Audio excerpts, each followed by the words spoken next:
Welcome to Within the Frame, where we bring the most pressing issues across the globe into focus. I'm Kim Mok-yeon. North Korea has confirmed for the first time that its troops are operating in Russia and it's preparing to rewrite its party charter with the possibility of officially naming hostile states. At the same time, Seoul and Washington are ramping up coordination as South Korea's national security chief visits Washington for follow-up talks just months into President Trump's second term. But with key language on North Korea and U.S. strategic assets removed from recent joint statements, questions are rising about shifting strategies and mixed signals. For a closer look into the situation, we are joined by Go Myong-hyun, Senior Research Fellow and at the Institute for National Security Strategy. A big welcome, Dr. Go. Nice to see you. And also joining us is Evans Revere, former Acting Assistant Secretary of State of the U.S. and non-resident Senior Fellow in the Foreign Policy Program at Brookings. Good to see you. Great to be with you again. So let's start a discussion with Dr. Go. So yesterday, South Korea's National Security Advisor Ri Sung-rak visited Washington for follow-up talks after the summit. Now, out of everything that's in the joint fact sheet, what is the biggest challenge, do you think, to carry out, actually? I believe Mr. Ri mentioned the fact that there's some resistance within the U.S. administration about the agreeing with South Korea to give South Korea more latitude when it comes to enriching uranium as well as reprocessing spent nuclear fuel. So essentially amending the nuclear agreement with the United States. Having said that, I think this whole issue is further complicated by the fact that South Korea had requested amending this nuclear agreement with based on the need for South Korea to develop its own nuclear-propelled submarine, which in itself can be considered to be a form of proliferation. So it's a very sensitive issue because it involves not just expansion of nuclear processing and enrichment rights for South Korea, but also the permissions for South Korea to develop a strategic weapon. So these are sensitive issues that are completely connected with each other, and I believe there's, these are essentially a major change from the past practice for the U.S. government, which has been very skeptical about granting this kind of more latitude to the allies when it comes to nuclear energy. So I think this is the reason why South Korea and the United States have some gap when it comes to their respective position regarding this issue, and Mr. Wi is trying to amend this gap, but I think it's going to be challenging. So considering the complexity of the situation, it could take a little bit more longer. Now, building on that, this visit may also cover setting up a working level group to implement the summit agreements in detail. So if that actually happens, Mr. Revere, what's the key to making it actually work? Well, I think it's very important to remember what happened at the summit between the two presidents. To the surprise of many people, including me, President Lee and President Trump managed to move past the number of policy differences that continue to exist between Seoul and Washington on a range of issues. And they had a very friendly, a very positive, and a very productive summit. And this outcome, to be sure, was largely the result of President Lee's very skillful handling of President Trump, especially through his use of praise and flattery.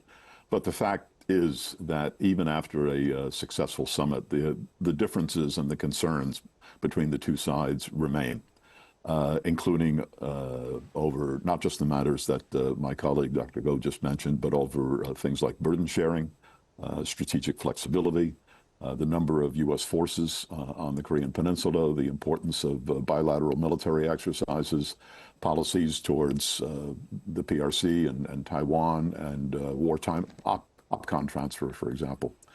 All of these things, I think, are going to continue to gnaw at the alliance, and all are going to require some very, very careful coordination.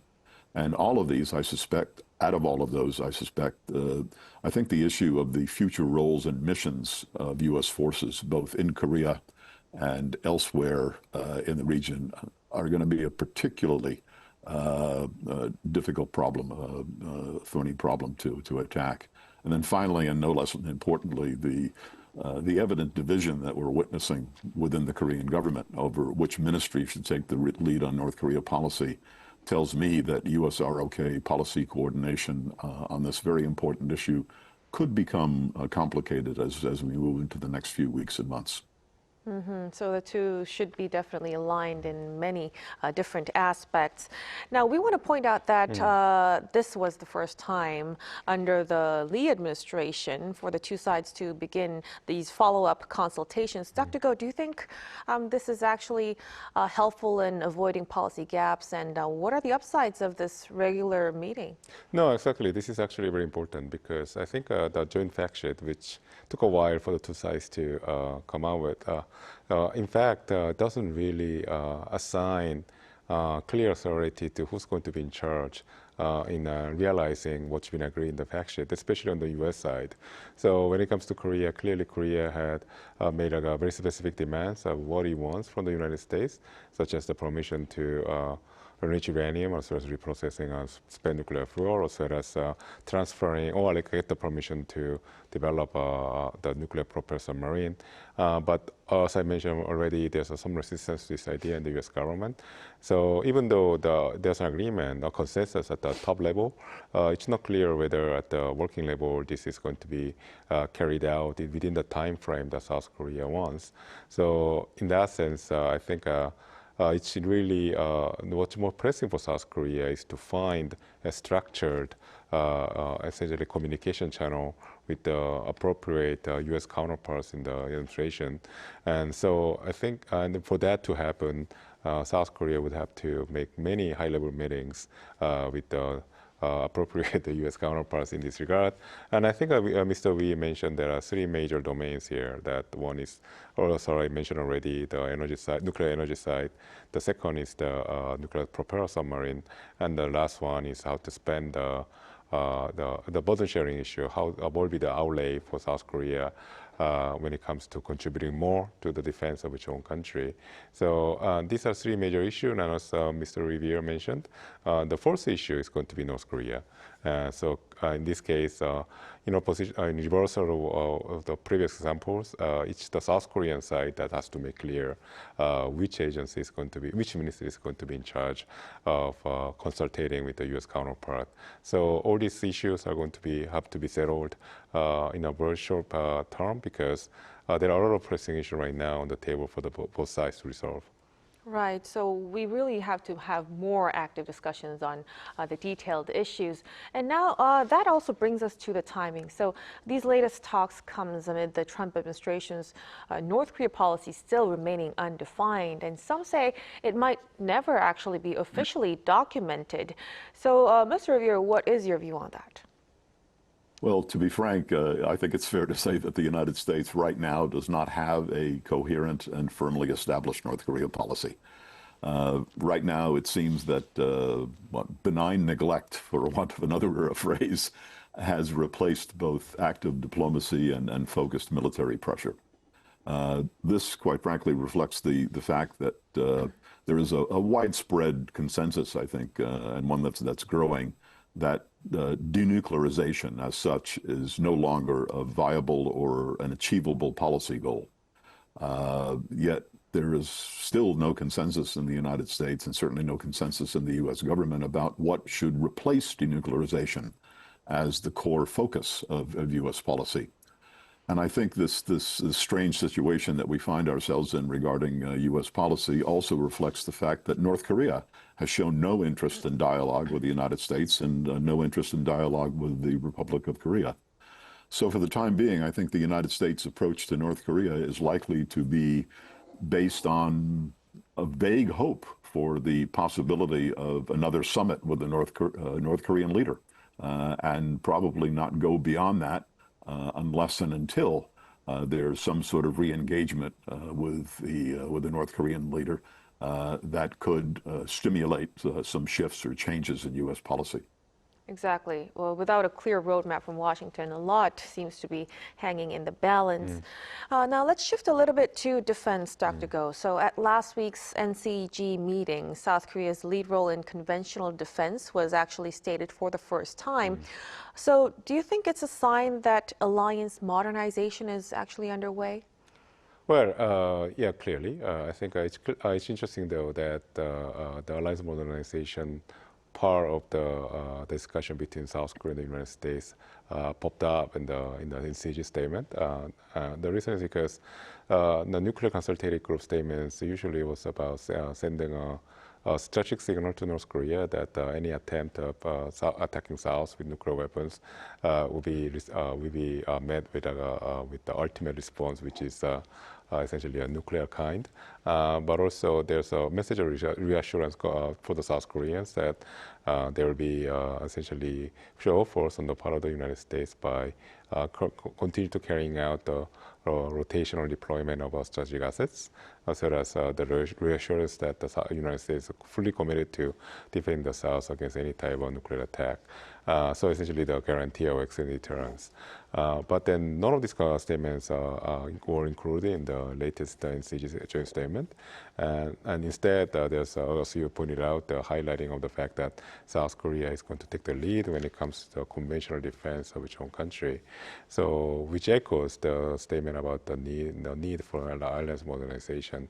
So I think what's going on here is really twofold. Clearly, the Trump administration has this tendency of using this kind of strategic statements instead of sending a strategic signal, instead is using it for political statements. So there's the use of such a tendency on the part of the Trump administration in this particular document, which is not only exclusive to South Korea-U.S. relations. It's happening in other domains as well, with NATO, with other allies and partners. So there's not really a surprise there. But then, in addition to that, I think there's a specific purpose in omitting certain statements, especially when it comes to North Korea's nuclearization in this joint statement, which is essentially an invitation for North Korea to come to the negotiation table. So it's a political statement, which is quite a change from the previous NCG joint statements. But on the other hand, if the Trump administration's priority on North Korea is engagement rather than nuclearization, then essentially there's a consistency here. So I think we shouldn't read too much into it, so long as the words that we don't see here also don't translate to actual actions that could lead to our concerns. Right, but another thing that I want to point out is that statement itself, the language on North Korea and U.S. strategic assets was not really seen. So do you think, as you said, could that actually leave some room for space for dialogue with the North? I think that's the intention in this case. I think the Washington and Seoul have intentionally agreed to omit certain words. So in that sense, I don't think either side, meaning South Korea and the United States, are walking away from the need for extended deterrence in the Korean Peninsula. But I think it's a good thing that the two sides are on the same page when it comes to the necessity for engaging North Korea in dialogue. So I'll be concerned only if the United States essentially unilaterally declares that South Korea is no longer protected under the U.S. nuclear umbrella. That's not the case here. So we have to read between the lines in this case, but we have to take out the conclusion we can take out from this statement is that clearly the two sides, Seoul and Washington, are putting priority on engaging North Korea above anything else right now. So it's inevitable for South Korea to actually look into the messaging of Washington at this point. So the latest U.S. national security strategy, it left out North Korea and denuclearization. Mr. Revere, do you think it shows a shift in Washington's priorities? How would you read into that?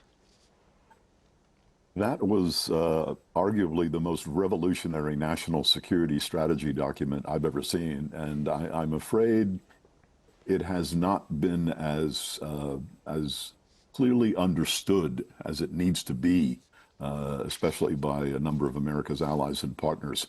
I think we need to keep in mind that the strategy document that was issued is not so much a strategy document as it is a full volume rejection of previous U.S. national security strategies.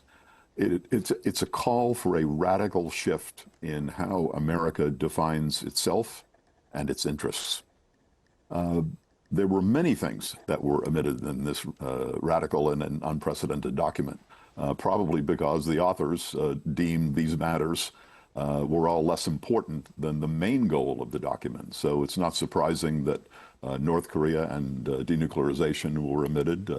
If you read that document, it's very, very hard to see any language that describes Russia, for example, as an aggressor or a threat. That was also left out of that document. The goal of the document is to inform American allies and adversaries that the United States that they once knew doesn't exist anymore. That's what they were trying to do here. Gone are the principles, the priorities, the beliefs and assumptions that provided the foundation of U.S. policy during the last 80 years. That comes across really clearly in this document. The new National Security Strategy document tries to replace, or wants to replace, the previous policy approaches with an America First and MAGA, Make America Great Again view of the world. And that view, quite frankly, will rely, as we've seen from the text of the NSS document, on ethno-nationalism, on a form of neo-isolationism. Some might even say neo-imperialism. And quite frankly, some very interesting and disturbing racial and religious and ethnic dog whistles, as we say, as the core elements guiding U.S. strategic thinking and planning.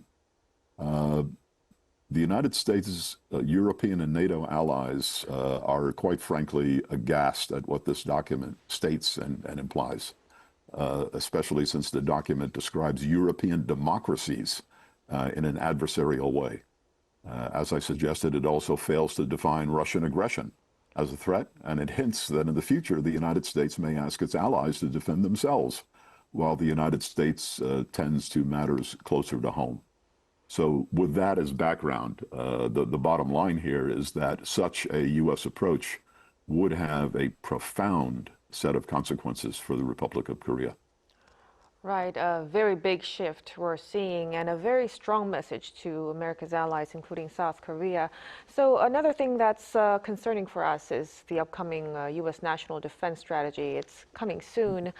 What should we watch for in that document?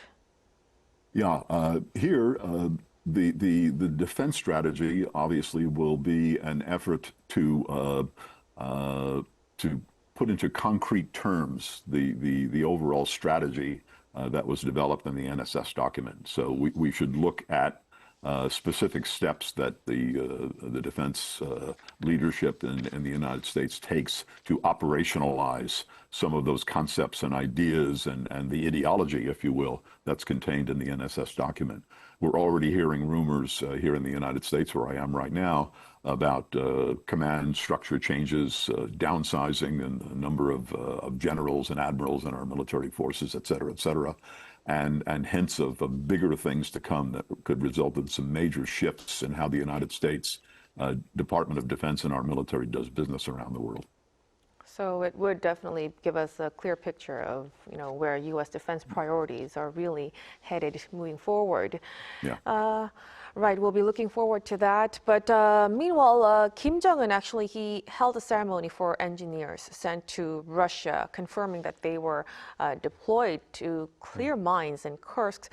What kind of messaging could you read from that, Dr. Go? No, I think it's a continuation of the propaganda information campaign addresses the domestic audience that's been going on throughout this year by the Kim Jong-un regime, and then I think they are highlighting this example by attaching, essentially showing the faces of the North Korean soldiers involved in helping Russia and Ukraine, and to send a message to the population that what the North Korean government thinks right now, which is that what North Korea has to do right now is to stand shoulder to shoulder with Russia.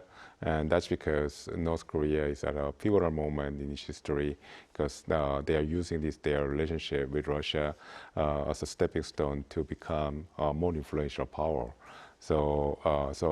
This is the gist of the propaganda campaign that the North Korean regime is engaged in right now.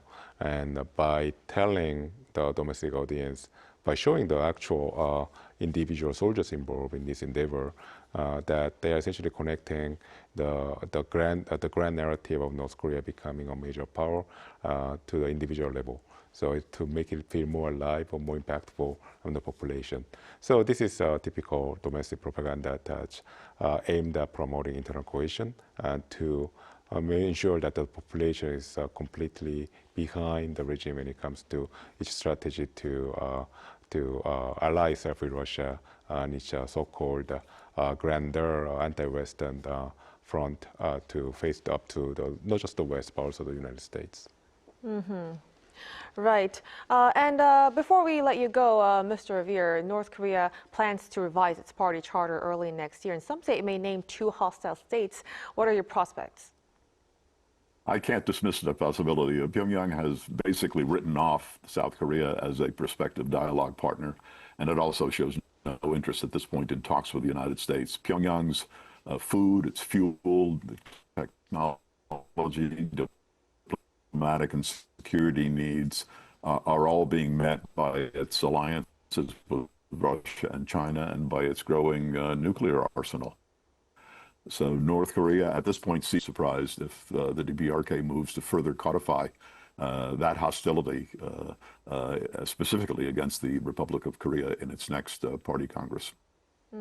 So if that language is written into the charter, it could really harden positions going forward. We will look into the details in the coming days or months, but we'll have to leave our discussion right here. Many thanks to Mr. Revere. And of course, Dr. Go. My pleasure. And that'll be all from us on Within the Frame. Be sure to tune in again next time as we continue to explore the stories that matter. Until then, stay informed and engaged.